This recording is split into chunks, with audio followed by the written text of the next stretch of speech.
Okay, got the oil pan off the C50 that spun a rod last year, and there's definitely a little bit of metal in the pan, not as much as I thought. Really ain't bad, but definitely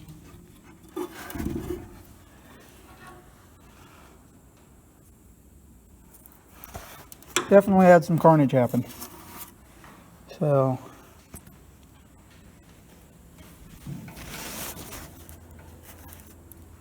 and that feels like a softer metal of brass or something.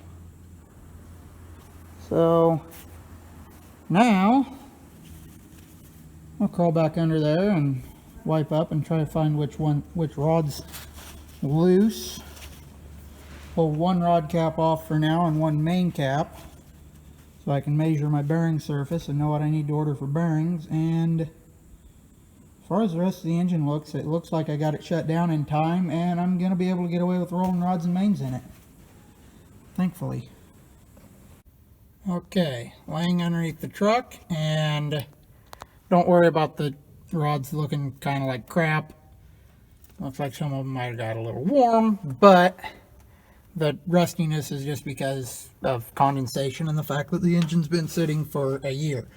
So tight, tight, tight, tight, loose, tight, tight. So let's see, cylinder, driver's side, back, I believe cylinder number 5. That is our problem child. That's the rod bearing that was making our clanking sound.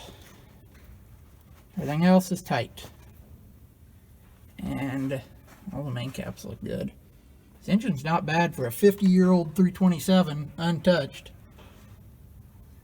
I believe it was untouched from looking at everything as I've pulled it apart. Alright, so I am going to pull one rod cap and one main cap. Probably going to pull this main.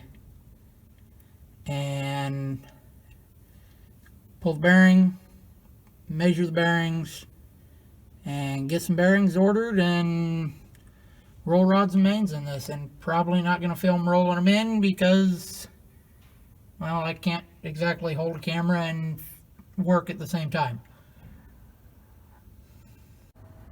Alright, so I have one main cap off, so I can get one main bearing out to measure. I have one good rod cap off, so I have a good rod bearing to measure.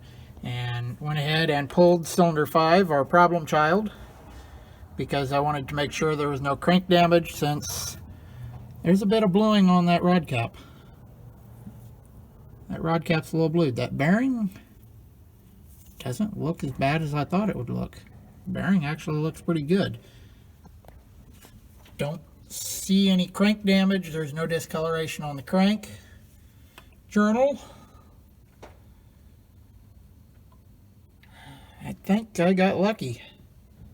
I am going to get away with rolling rod bearings in it, rolling main bearings in it, and taking off with her.